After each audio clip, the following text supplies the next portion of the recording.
नमस्कार दोस्तों। Target India exam पर आपका एक बार पुनः स्वागत है। हम आपके लिए लेकर आए हैं आज इंग्लिश का सेशन। हम आपके लिए लेकर आए हैं आज बहुत ही इम्पोर्टेंट सब्जेक्ट जो आपके सभी प्रतियोगी परीक्षाओं के लिए महत्वपूर्ण है, इंग्लिश का सेशन। ठीक है दोस्तों, चलिए। तो हम इंग्लिश में सबसे पहले जिस टॉपिक के बारे में बात करेंगे वह टॉपिक है,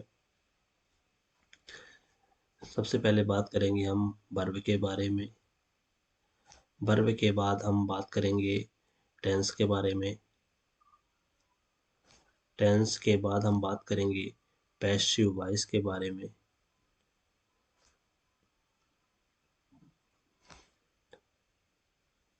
पैसिव वॉइस के बाद हम बात करेंगे नरेशन के बारे में।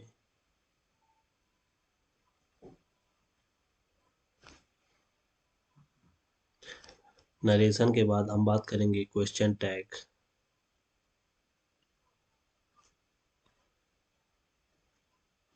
क्वेश्चन टैग के बारे में।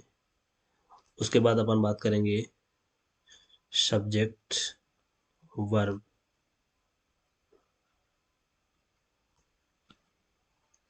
एग्रीमेंट के बारे में। उसके बाद अपन बात करेंगे कंडीशनल सेंटेंस के बारे में।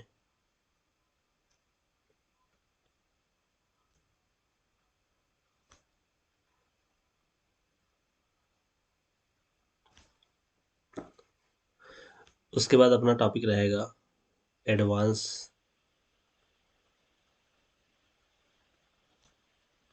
एडवांस वर्ब के बारे में।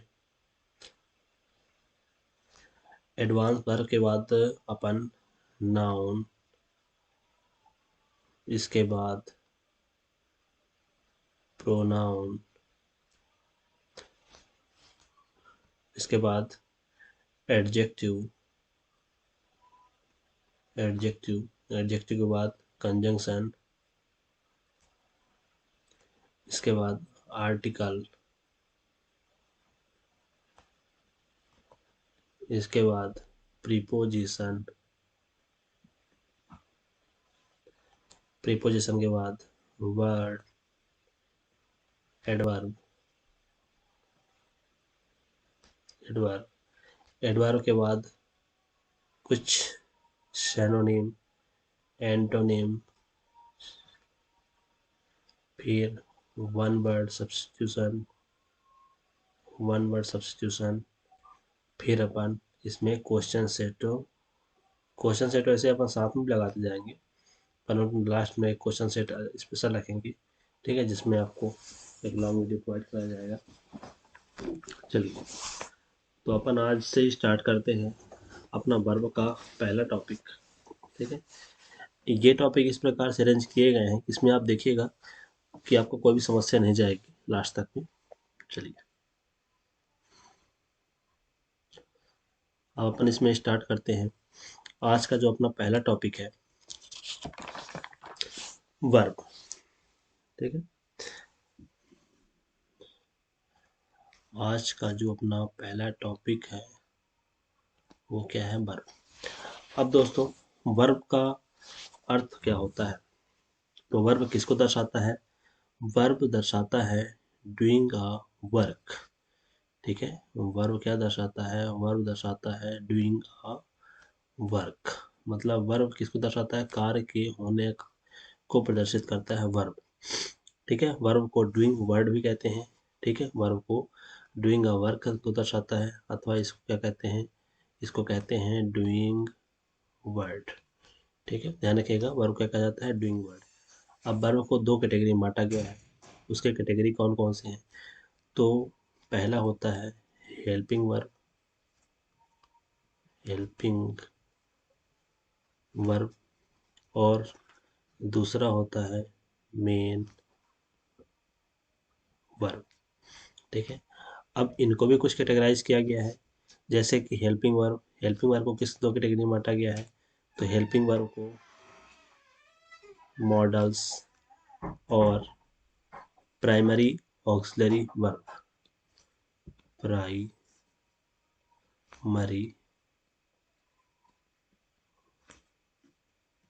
ऑक्सिलरी वर्ब में बांटा गया है। ठीक है, मेन वर्ब का कोई विशेष टाइप नहीं है। ठीक है, अब इसमें जो मॉडल है, तो मॉडल को किस हिसाब से बांटा गया है। ठीक है, तो मॉडल होते क्या हैं। मॉडल जो मेन वर्ब का कार्य नहीं कर सकते। ठीक है, जो मेन वर्ब का कार्य नहीं कर सकते मॉडल कहलाते हैं। जैसे can, could, may, can, could, may, etcetera. ठीक है, उसके बाद जो प्राइमरी ऑक्सिलरी वर्ब होते हैं ये किसके रूप होते हैं, तो इसमें ये होते हैं बी के रूप, डू के रूप और हैव के रूप। और ये जो प्राइमरी ऑक्सिलरी वर्ब हैं ये हेल्पिंग वर्ब एवं मेन वर्ब दोनों के लिए कार्य करते हैं। Helping verb and main verb दोनों के लिए क्या करते हैं, यह कार्य करते हैं। इसमें एक ध्यान रखने वाली बात ये है, मॉडल्स में आप क्या ध्यान रखने वाली बात है, तो इसमें एक इम्पॉर्टेंट चीज़ इस प्रकार से है, इसको हम नोट डाल के लिख रहे हैं कि इसमें जो कुछ मॉडल हैं जैसे need, dare and used to, marginal auxiliary verb need एवं डेयर मॉडल एवं मेन वर्ब दोनों का कार्य कर सकते हैं। ठीक है, नीड एवं डेयर जो है इसमें ये मॉडल ऑक्सिलरी वर्ब कहलाते हैं। तो जो नीड और डेयर है ये मॉडल तथा मेन वर्ब दोनों का कार्य कर सकते हैं। मॉडल एवं मेन वर्ब, ठीक है, मॉडल एवं मेन वर्ब दोनों का कार्य कर सकते हैं। जबकि यूज्ड टू जो है, ये model and adjective, model and adjective दोनों का कार्य कर सकता है। ठीक है, इसके बाद अपन चलते हैं जो मेन वर्ब की बात होती है। ठीक है, यहाँ पे जो ये मेन वर्ब है तो मेन वर्ब के बारे में हम बात कर लेते हैं। तो मेन वर्ब के अंतर्गत हम उन वर्ब को पढ़ते हैं जो वाक्य के मुख्य क्रिया के स्थान पर आते हैं। किसके क्रिया के स्थान पर आते हैं, तो मुख्य, जो वाक्य में मुख्य क्रिया के स्थान पे आएंगे उसे हम क्या कहेंगे, मेन वर्ब। चलिए तो एक बार पुनः इसको रिवीजन करते हैं। सबसे पहली चीज क्या है हमारे पास है वर्ब। ठीक है, वर्ब को क्या कहा जाता है, वर्ब को कहा जाता है डूइंग वर्ब कहा जाता है। वर्ब दो प्रकार से होते हैं, हेल्पिंग वर्ब होता है और मेन वर्ब होता है। ठीक है, हेल्पिंग और मेन वर्ब होता है। हेल्पिंग वर्ब दो प्रकार के होते हैं, मॉडल्स और प्राइमरी ऑक्सिलरी वर्ब होते हैं। ठीक है, मॉडल्स किस प्रकार के होते हैं, तो कैन, कुड, मे एक्सेट्रा, जिसे हम मेन वर्ब के रूप में प्रयोग नहीं कर सकते हैं उसे मॉडल्स कहा जाता है। ठीक है, प्राइमरी ऑक्सिलरी वर्ब में बी के फॉर्म होते हैं, डू के फॉर्म होते हैं और हैव के फॉर्म होते हैं। ठीक है, और मेन वर्ब के कहाँ पर उपयोग होता है, मेन वर्ब जो मुख्य क्रिया के स्थान पर आते हैं उसे मेन वर्ब कहा जाता है। इसमें एक इम्पॉर्टेंट चीज़ ये है, ठीक है, नोट में क्या लिखा गया है यहाँ पे कि नीड और जो डेयर का प्रयोग होता है वह मॉडल और मेन वर्ब दोनों के रूप में किया जा सकता है, और जो यूज्ड टू का प्रयोग होता है वो मॉडल एंड एडजेक्टिव के रूप में किया जाता है। चलिए अब आगे चलते हैं, अपन बात करते हैं ऑक्सिलरी वर्ब के बारे में। ठीक है, तो ऑक्सिलरी वर्ब को क्या कहा जाता है, मेन वर्ब भी कहा जाता है। आगे चलते हैं अपन। ठीक है, तो बात करते हैं किसके बारे में, तो सबसे पहले अपन बात करते हैं ऑक्सिलरी वर्ब। ठीक है, ऑक्सिलरी वर्ब के बारे में। ठीक है, तो ऑक्सिलरी वर्ब क्या होते हैं, जो वे वर्ब जो अन्य वर्ब के साथ उपयोग में आते हैं ऑक्सिलरी वर्ब कहलाते हैं। इसे अपन क्या कहते हैं, हेल्पिंग इसे अपन हेल्पिंग वर्ब भी कहते हैं। ठीक है, अब वो पहली बात करते हैं इसकी परिभाषा क्या होगी, तो वे वर्ब जो अन्य वर्ब के साथ प्रयुक्त होते हैं, इसको आप लिख लीजिएगा, वे वर्ब जो अन्य वर्ब के साथ उपयोग इसको क्या कहा जाता है, ऑक्सिलरी वर्ब कहा जाता है, ऐसा इसे अतः इसे हेल्पिंग वर्ब भी कहते हैं। ठीक है, अपन बात करते हैं फर्स्ट पॉइंट के ऊपर, जो है modal auxiliary verb. Modal auxiliary verb. ठीक है, can, could, may, might, shall, will, would, should, must, ought to modal auxiliary verb है। कौन कौन से आएंगे इसमें, तो मॉडल ऑक्सिलरी वर्ब में जो आएंगे वो है अपने, ठीक है, तो कौन कौन से हैं, कैन, ठीक, can, could, may, might, shall, will, would, should, would, would के बाद शुड,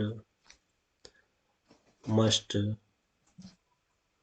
इनका कहाँ कहाँ पर किस किस तरह से प्रयोग होगा, इसके बारे में अपन विशेष अध्ययन करेंगे। ठीक है, तो ये क्या है, ये हमारे मॉडल ऑक्सिलरी वर्ब। इनका प्रयोग सिर्फ हेल्पिंग वर्ब के रूप में ही किया जा सकता है। ठीक है, तो जो इनका प्रयोग होगा, इन सभी का प्रयोग सिर्फ किस रूप में हो सकता है, हेल्पिंग वर्ब के रूप में हो सकता है। ठीक है, जैसे उदाहरण के रूप में हम देखते हैं, उदाहरण के रूप में देखते हैं, she can run fast, she can run fast. ठीक है, तो यहाँ पे आप देखेंगे कि जो कैन का प्रयोग किया गया है, ठीक है, तो कैन का प्रयोग किस रूप में किया गया है, मॉडल ऑक्सिलरी वर्ब के रूप में प्रयोग किया गया है। ठीक है, और उसके बाद में रन लगा हुआ है, तो रन यहाँ पे क्या है, रन यहाँ पे है मेन वर्ब, तो ये क्या हो जाएगा, हेल्पिंग वर्ब। ठीक है, तो वही यहाँ पर पढ़े थे अपन कि कुछ मॉडल ऐसे होते हैं जो, ठीक है, हेल्पिंग वर्ब के रूप में भी काम कर सकते हैं। ठीक है, तो कैन यहाँ पे हेल्पिंग वर्ब हो गया और रन क्या हो गया, मेन वर्ब हो गया। ठीक है, तो वही यहाँ पे लिखा गया है कि जो मॉडल ऑक्सिलरी वर्ब होते हैं वह हेल्पिंग वर्ब के रूप में कार्य करते हैं, ना कि मेन वर्ब के रूप में। चलिए हम अगले क्वेश्चन के इसी में करते हैं, एक और एग्जाम्पल समझते हैं। You should, you should study English, you should study English. ठीक है, तो यहाँ पर जो शुड है, शुड क्या है, यहाँ पर शुड है हेल्पिंग वर्ब की तरफ प्रयोग हुआ है, और स्टडी जो है वो किस तरफ प्रयोग हुआ है, मेन वर्ब की तरफ प्रयोग हुआ है। ठीक है, तो यहाँ पे जो ये कैन और शुड, ये क्या हो गए, ये हमारे हो गए मॉडल्स हो गए। चलिए आगे बात करते हैं मार्जिनल ऑक्सिलरी वर्ब के बारे में। ठीक है, जो दूसरा हमारा है वो क्या है, मार्जिनल ऑक्सिलरी वर्ब। ठीक है, तो मार्जिनल ऑक्सिलरी वर्ब क्या होता है, इसमें कौन कौन से वर्ब आएंगे, तो इसमें जो आएंगे टू यूज्ड टू के बाद नीड, और इसके बाद जो आएगा वो होगा डेयर। ठीक है, मार्जिनल ऑक्सिलरी वर्ब है, ये ऐसे मॉडल हैं जिनका प्रयोग वाक्य में मेन वर्ब तथा एडजेक्टिव के रूप में भी किया जा सकता है। इनका प्रयोग जो है वो मेन वर्ब, ठीक है, मेन वर्ब, जैसे यहाँ पे किसके बारे में बात हो रही है, नीड और डेयर के बारे में बात हो रही है, तो जो नीड और डेयर है इसका प्रयोग हम मॉडल एंड मेन वर्ब दोनों ग्रुप में प्रयोग कर सकते हैं। ठीक है, और जो यूज्ड टू है, तो यूज्ड टू का प्रयोग किस रूप में किया जाएगा, यूज्ड टू का प्रयोग मॉडल एंड एडजेक्टिव के रूप में किया जा सकता है। ठीक है, चलिए इसको अपन कुछ एग्जाम्पल के द्वारा समझते हैं। जैसे एक एग्जाम्पल यहाँ पे मैं लिख रहा हूँ,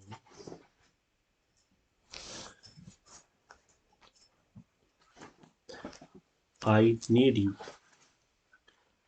आई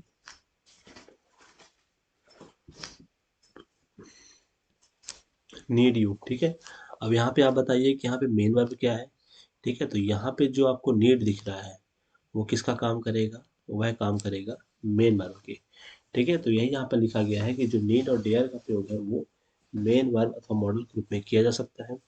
ठीक है, और एक और सेंटेंस यहाँ पे लिखते हैं अपन, जैसे एग्जाम्पल,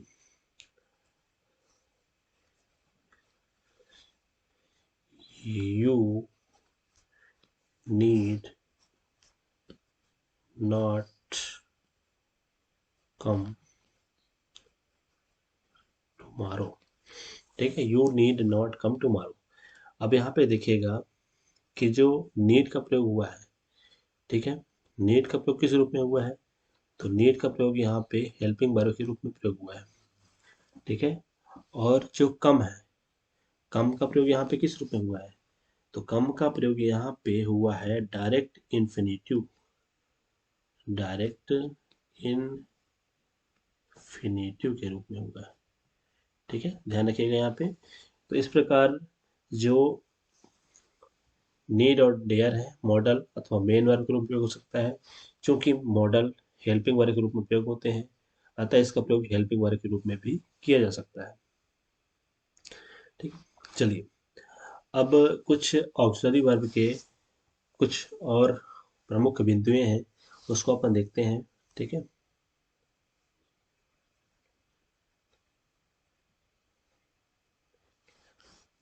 चलिए अब कुछ जो मॉडल हैं उसके जो जो प्रयोग होते हैं, ठीक है, उनको हम देख सकते हैं आराम से।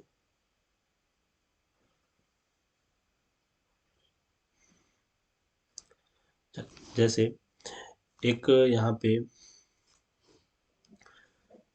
उदाहरण लिखते हैं, फिर उस उदाहरण द्वारा समझते हैं अपन। She can help you, she can help you. ठीक है, तो यहाँ पे आप देखेंगे कैन क्या है, कैन तो आपका मॉडल है। ठीक है, और हेल्प क्या है, हेल्प वर्ब का कौन सा फॉर्म है, फर्स्ट फॉर्म है। ठीक है, तो यहाँ पे आप देख रहे हैं, और एक उदाहरण लिखते हैं तो ज़्यादा अच्छा समझ में आएगा। Example, you should understand, you you should understand, you should understand your friend, your your friends। ठीक है, अब देखिए यहाँ पे मेन बात क्या है। ठीक है, इसको नोट करके लिखना है आपको, इसको नोट करके लिखना है, ये इंपॉर्टेंट पॉइंट है। तो यहाँ पे आप देखेंगे कि कैन के बाद में किसका प्रयोग हुआ है, वर्ब का फर्स्ट फॉर्म का प्रयोग हुआ है। यहाँ पे आप देखेंगे शुड के बाद में वर्ब के किस फॉर्म का प्रयोग हुआ है, तो वर्ब के फर्स्ट फॉर्म का यहाँ पे प्रयोग हुआ है। ठीक है, तो मॉडल ऑक्सिलरी वर्ब का, वर्ब का फर्स्ट फॉर्म हो या सेकंड फॉर्म हो या थर्ड फॉर्म हो, आईएनजी फॉर्म या एस या यस फॉर्म नहीं होते, इसका प्रयोग सभी नंबर तथा पर्सन के सब्जेक्ट के साथ हमेशा एक ही रूप में होता है। ठीक है, अर्थात इसके रूप में कोई परिवर्तन नहीं होता है। ठीक, मॉडल ऑक्सिलरी वर्ब के बाद में वर्ब का हमेशा एक ही रूप प्रयोग होता है। ठीक है, तो ध्यान रखना है यहाँ पे कि मॉडल ऑक्सिलरी वर्ब के बाद सभी नंबर तथा पर्सन के सब्जेक्ट के साथ हमेशा एक ही रूप में होता है। यहाँ पे नोट डाल के लिख लीजिएगा कि model auxiliary verb, modal auxiliary verb का प्रयोग, मॉडल ऑक्सिलरी वर्ब का प्रयोग सभी नंबर तथा पर्सन के, सभी नंबर तथा पर्सन, सभी नंबर तथा पर्सन के सब्जेक्ट के साथ, सब्जेक्ट के साथ हमेशा एक ही रूप में होते हैं। ठीक है, ये क्या है दोस्तों, थोड़ी टैब में लिखने पर राइटिंग उतनी सही नहीं आती है, इसके लिए असुविधा के लिए खेद है। ठीक है, परंतु कंटेंट से हम आपसे कोई समझौता नहीं करेंगे, कंटेंट आपके लिए एक नंबर का ही रखेंगे। ठीक है, चलिए चलिए अगला जो बात करते हैं।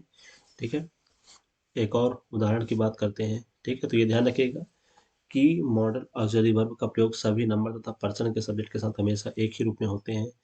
चलिए अगले एग्जाम्पल की बात करते हैं। ही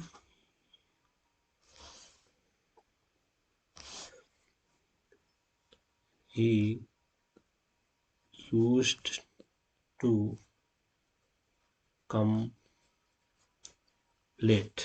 ठीक है, अब देखिए यहाँ पे भी एक ऑक्सिलरी वर्ब का प्रयोग हुआ है, यूज्ड टू, और यूज्ड टू के बाद क्या लगा है, वी वन लगा है।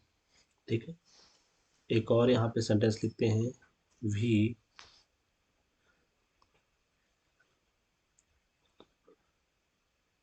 वी आउट टू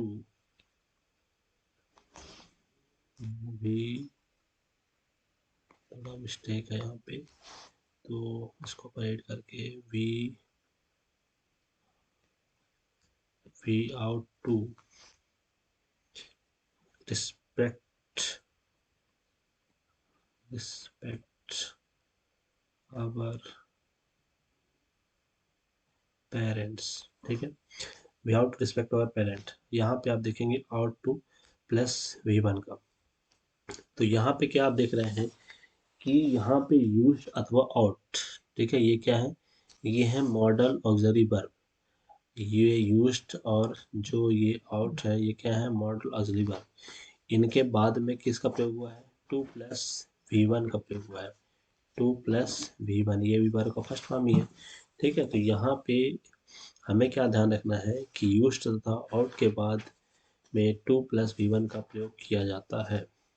ठीक है, तो यहाँ पे भी नोट डाल के लिख लीजिएगा कि यूज्ड यूज्ड तथा आउट के बाद टू प्लस वी वन, ठीक है, का प्रयोग होता है। ठीक है, चलिए अब अपन बात करते हैं कुछ प्रमुख मॉडल ऑक्सिलरी वर्ब के बारे में। ठीक, तो पहला है हमारा कैन, दो दो रख के चलेंगे साथ में। ठीक है, ताकि उसको कंप्रोमाइज करने में आसान हो, कंपेरिजन करने में। तो कैन और किसकी बात कर लेते हैं, कुड की बात करते हैं।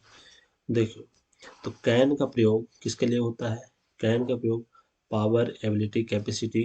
ठीक है, कैन का प्रयोग किसके किसके लिए होगा, पावर एबिलिटी कैपेसिटी। ठीक है, पावर मतलब शक्ति, एबिलिटी मतलब योग, पावर मतलब शक्ति, एबिलिटी योग्यता, और कैपेसिटी क्षमता को अभिव्यक्त करने के लिए किया जाता है। जबकि कुड का प्रयोग, ठीक है, इनका प्रयोग भी पावर एबिलिटी कैपेसिटी के लिए ही होता है।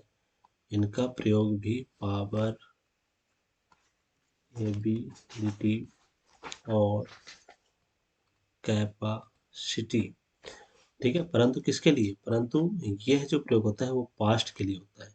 मतलब पास्ट पावर, पास्ट एबिलिटी और पास्ट कैपेसिटी के लिए इसका प्रयोग होता है। ठीक है, चलिए वो एग्जाम्पल की हम बात कर लेते हैं। तो एग्जाम्पल में चलते हैं, he can lift the box. जैसे he can lift the box. ठीक है, he can lift the box, वह बॉक्स को उठा सकता था। ठीक है, he can lift the box, वह बॉक्स को उठा सकता है। और he could not come study, जैसे इसका उदाहरण क्या हो जाएगा, तो इसका उदाहरण भी अपन लिख लेते हैं, I could not come study, I could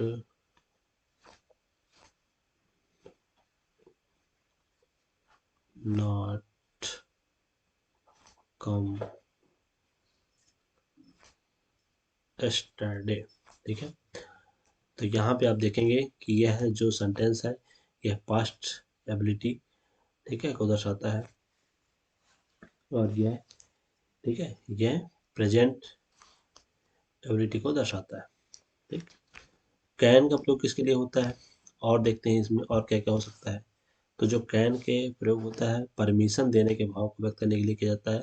मतलब किसके लिए बात हो रही है, तो जो कैन का प्रयोग है वह किसके लिए प्रयोग होगा, परमिशन के भाव के लिए प्रयुक्त होता है।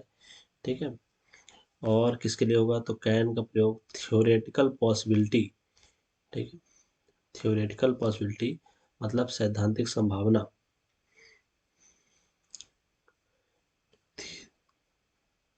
थ्योरेटिकल पॉसिबिलिटी,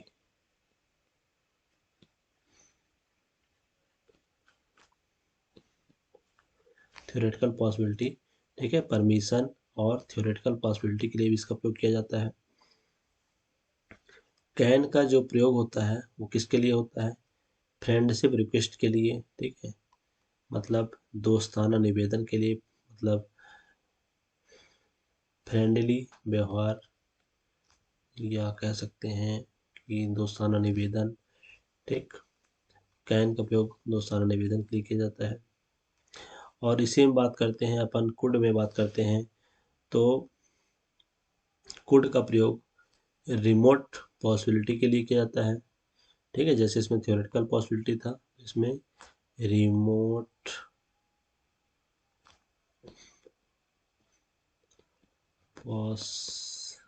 पॉसिबिलिटी के लिए किया जाता है। ठीक है, और कुड का प्रयोग औपचारिक निवेदन, जैसे इसमें फ्रेंडली निवेदन, तो इसमें किसके लिए होता है, औपचारिक निवेदन के लिए भी किया जा सकता है इसका, मतलब जैसे ऑफिशियल निवेदन करने के लिए कुड का प्रयोग किया जाता है। ठीक है, कुड से पास्ट की क्षमता व्यक्त की जाती है परंतु कार्य का होना नहीं व्यक्त किया जाता है। ठीक, जैसे कुछ उदाहरण और लेते हैं यहाँ पे।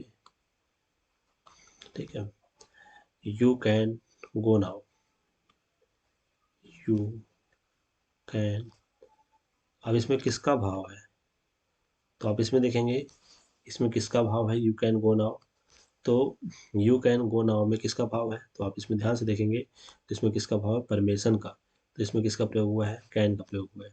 ठीक है, can I help you,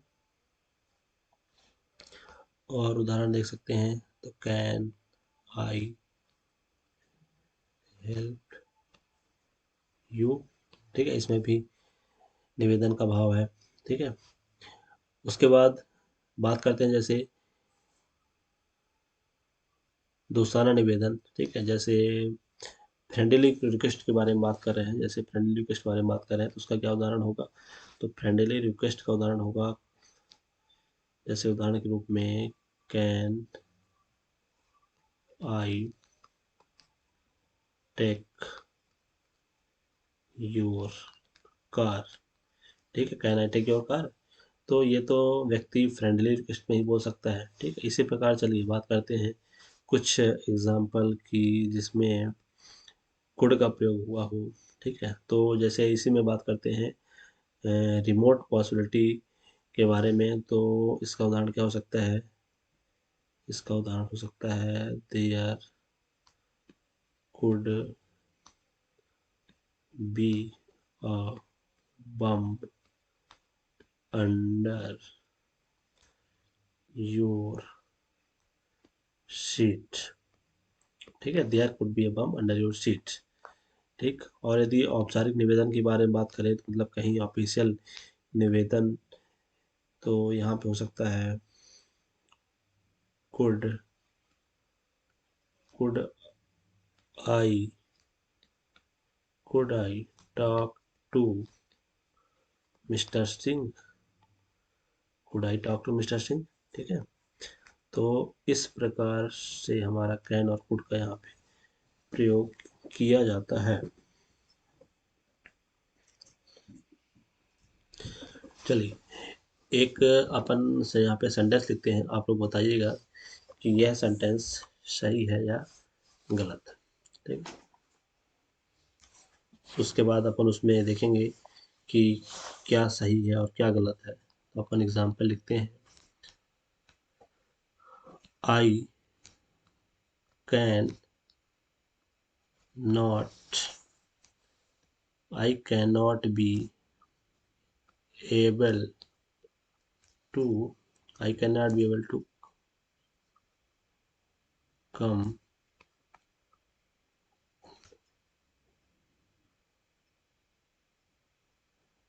tomorrow. ठीक है, अब बताइए ये सेंटेंस सही है या गलत है।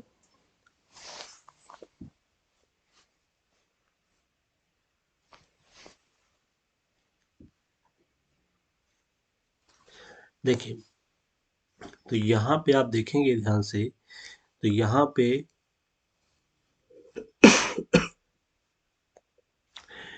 पे कैन का प्रयोग भी हुआ है। ठीक है, यहाँ पे कैन का प्रयोग भी हुआ है और यहाँ पे किसका प्रयोग हुआ है, एबल टू का ही प्रयोग हुआ है। कैन और एबल टू दोनों क्या दर्शाते हैं, दोनों क्षमता को व्यक्त करते हैं। हम शुरू में ही पढ़ चुके हैं कि कैन का प्रयोग पावर, एबिलिटी, कैपेसिटी को दर्शाते हैं और एबल तो स्वयं ही एबिलिटी को दर्शाता ही है। ठीक, तो कैन और कुड का प्रयोग, ठीक है, कैन और कुड का प्रयोग एबल टू के साथ नहीं करना है। ध्यान रखिएगा कि कैन और जो कुड का यूज है एबल एबल टू के साथ, एबल टू के साथ नहीं करना है। अब देखिए, इसमें रटने वाली कोई बात नहीं है, इसमें समझने वाली बात है। क्योंकि क्योंकि दोनों क्या दर्शाते हैं, दोनों क्षमता को व्यक्त करते हैं, क्योंकि दोनों क्षमता को व्यक्त करते हैं। ठीक है,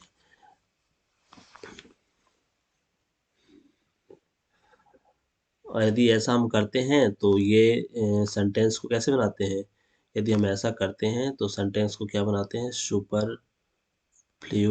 सुपरफ्लुअस मतलब होता क्या है, सुपरफ्लुअस का मतलब होता है कि more than what is needed, more than, हमें जिसकी जरूरत नहीं है उससे ज्यादा, more than what is needed. ठीक है, ये दर्शाता है सेंटेंस को, इसलिए हमें ध्यान रखना है, अर्थात ये सेंटेंस गलत है।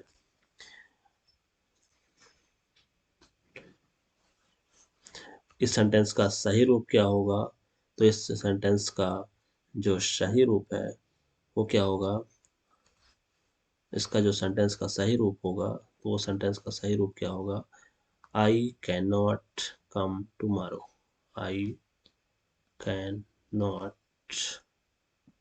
कम टुमारो। ठीक है, आई कैन नॉट कम टुमारो। अथवा यदि एबल का प्रयोग करके बनाना है तो कैसे बनेगा, I will not B,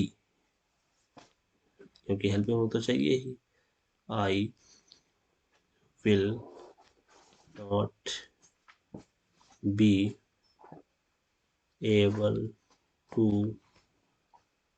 come tomorrow. ठीक है, ध्यान रखिएगा दोनों सेंटेंस को।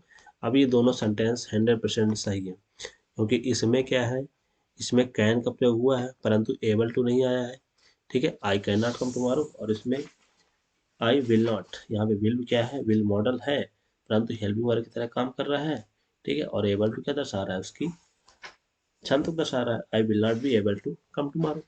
इस प्रकार ये सेंटेंस आई है। तो ध्यान रखना है हमें यहाँ पे कि कैन और कुड के साथ में किसका प्रयोग नहीं करना है, कैन और कुड के साथ में हमें एबल टू का प्रयोग नहीं करना है। चलिए,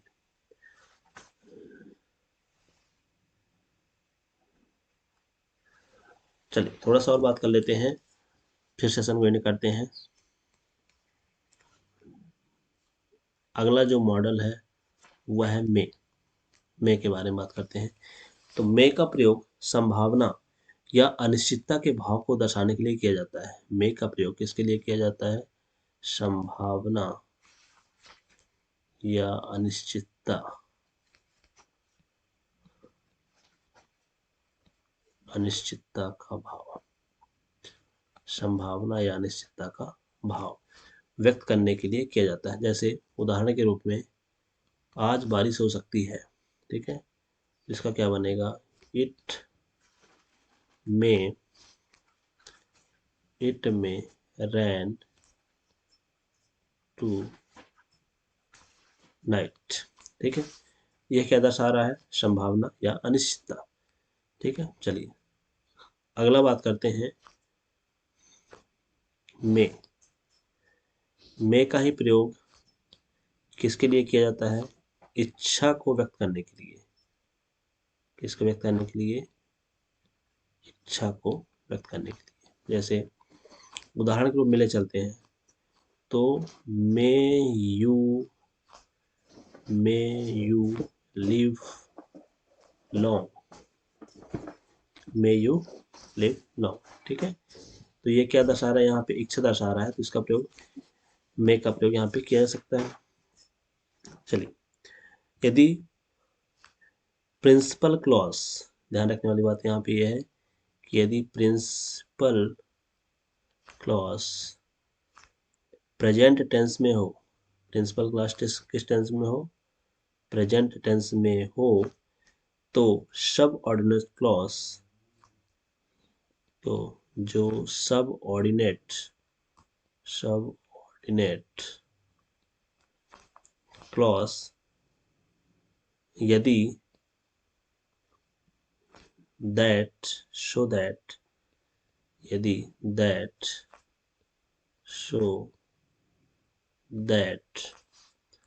अथवा इन ऑर्डर दैट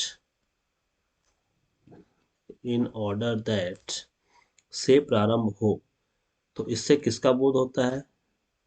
ठीक है, तो इससे किसका बोध होता है? इससे होता है उद्देश्य का बोध होता है। मतलब किसका बोध होता है? पर्पस का बोध होता है। तो सब ऑर्डिनेट क्लॉज में, तो जो सब ऑर्डिनेट क्लॉज में किसका प्रयोग होगा? मे का प्रयोग किया जाएगा, ठीक है। ध्यान रखिएगा यहाँ पे क्या क्या हमने कहा। मेन इंपॉर्टेंट पॉइंट है कि यदि प्रिंसिपल क्लॉज किस में होगा? यदि प्रिंसिपल क्लॉज होगा किस में? प्रेजेंट टेंस में। तो जो सब ऑर्डिनेट क्लॉज है, यदि दैट, सो दैट अथवा इन ऑर्डर दैट से प्रारंभ हो, तो किसका बोध होता है? पर्पस का बोध होता है। और इसमें किसका प्रयोग होगा? मे का प्रयोग होगा। और किस टेंस में होगा? तो सब ऑर्डिनेट क्लॉज में होगा। जैसे इसमें चलते हैं हम एग्जाम्पल के रूप में, we eat so that we may live, ठीक है। हम खाते हैं ताकि हम जीवित रह सकें। तो वी ईट, अब यह टेंस किस में है? यह टेंस है प्रेजेंट टेंस में। उसके बाद किससे स्टार्टिंग हो रही है? जो सबऑर्डिनेट क्लॉज है, जो वी में लाइव है, ठीक है, किससे स्टार्ट हो रहा है? सो दैट से। तो आगे आने वाली भी जो मे का प्रयोग होगा, कहाँ प्रयोग होगा? सब ऑर्डिनेट क्लॉज में। चलिए, तो ये तो हो गया किसके बारे में? तो ये हो गया मे के बारे में। अब नेक्स्ट चलते हैं अपन माइट के बारे में। माइट का प्रयोग कहाँ पर होगा? तो माइट का प्रयोग लेस पॉसिबिलिटी, मतलब यदि अनिश्चितता का भाव था तो मे का प्रयोग। अब यदि कम संभावना है, लेस पॉसिबिलिटी, कम संभावना है, ठीक है, तो किसका प्रयोग करते हैं? माइट का। और यदि थोड़ा ज़्यादा संभावना है तो किसका प्रयोग किए थे? मे का, ठीक है। ध्यान रखिएगा, मे का प्रयोग कब किए थे? जब हमारे पास ज़्यादा संभावना थी, मोर पॉसिबिलिटी थी, ठीक है। जैसे उदाहरण के रूप में लेते हैं एक सेंटेंस, यदि हम बात करते हैं उदाहरण के रूप में लेते हैं, he might pass the exam, कम संभावना वाले sentence, he might pass the exam, but he might pass the exam, but seeing his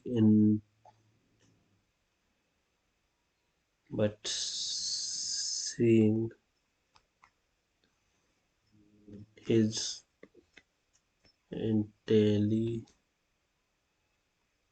seeing his intelligence, ठीक है, he might pass the exam but seeing his intelligence।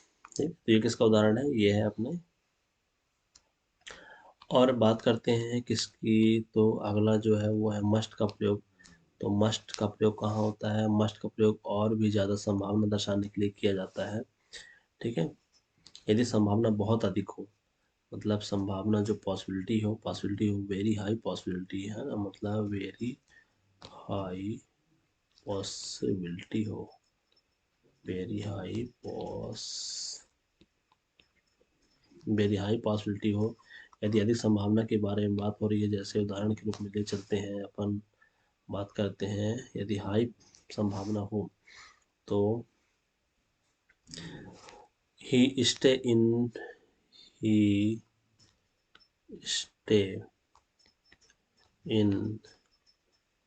5 star hotel, he stay in 5 star hotels and he stay in 5 star hotel and travels by flight, travels by flights, he must be very rich, he must be very rich। ठीक है, तो ये sentence जो है, ये sentence he stay in 5 star hotel, वह 5 star hotel में ठहरे हुए हैं, एंड ट्रेवल्स बाई फ्लाइट, और यात्रा किससे करते हैं? फ्लाइट से। तो संभावना है कि वह अमीर होंगे, है ना, तो इसमें वैसे पता चल रहा है कि संभावना ज़्यादा दर्शाई जा रही है। ठीक है, तो यहाँ पर किसका प्रयोग हो सकता है? तो यहाँ पर किसका प्रयोग हुआ है? मस्ट का। ठीक है, तो दोस्तों यहाँ पर हमने कैन, कुड, मे और माइट, मस्ट का प्रयोग कर चुके हैं। एक और उदाहरण देखते हैं जिसमें एक और डाउट आपको क्लियर होगा। ठीक है, तो उसमें बात करते हैं, जैसे उदाहरण लिखते हैं पहले, तो एग्जाम्पल भी में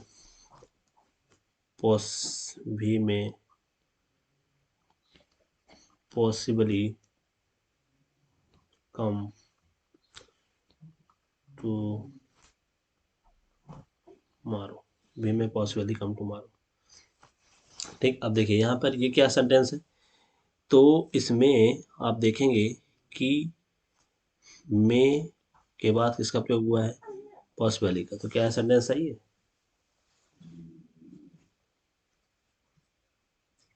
क्योंकि में भी क्या दर्शाता है? में भी संभावना दर्शाता है, और पॉसिबली भी क्या दर्शाता है? पॉसिबली, ये भी एक संभावना दर्शाने वाला सेंटेंस है। ठीक है, दोनों क्या दर्शा रहे हैं? संभावना। तो दोनों सेंटेंस में एक साथ प्रयोग नहीं हो सकते। ये कुछ उसी प्रकार से है जैसे कैन और कुड के साथ में एबल टू का प्रयोग नहीं किया जा सकता था। ठीक है, तो यहाँ पर भी दोनों का प्रयोग साथ में नहीं हो सकता, मतलब यह सेंटेंस क्या है? यह सेंटेंस गलत है। तो इस सेंटेंस का जो सही रूप होगा वो क्या होगा? तो भी में कम टुमारो, वी में कम टुमारो, ये सेंटेंस का सही रूप हो सकता है। या फिर यदि आपको पॉसिबली का ही प्रयोग करके बनाना है तो कैसे बनाएंगे? We will possibly come tomorrow. ठीक है, ये सेंटेंस सही हो सकता है। तो ध्यान रखना है, तो नोट में यहाँ पे क्या लिख लेंगे यहाँ पर, तो नोट में ध्यान रखना है, तो नोट डाल के क्या लिखोगे आप कि मे एंड माइट के साथ पॉसिबली तथा लाइकली का प्रयोग नहीं करें। लाइकली का प्रयोग ना करें क्योंकि दोनों संभावना दर्शाते हैं। क्योंकि दोनों क्या दर्शाते हैं? संभावना। ठीक है दोस्तों, जो आवाज़ आपके पास जा रही है, ठीक है, उसको आप कॉपी में नोट कर सकते हैं। हो सकता है कि यहाँ पे थोड़ा लिखने में मिसप्रिंट हो जाता है। चलिए दोस्तों, तो आज का सेशन हम यहीं तक रखते हैं। उम्मीद है कि आपको हमारा ये इंग्लिश पढ़ाने का तरीका, क्योंकि हमारा कंटेंट बहुत ही अच्छा है, इसलिए आप निस्संदेह इस पर विश्वास कर सकते हैं। और हमारे चैनल को लाइक अवश्य करें और सब्सक्राइब करें, ताकि यदि हमारे द्वारा कोई वीडियो आपके पास बनाया जाता है तो सबसे पहले आप तक पहुँचे। धन्यवाद दोस्तों, थैंक यू।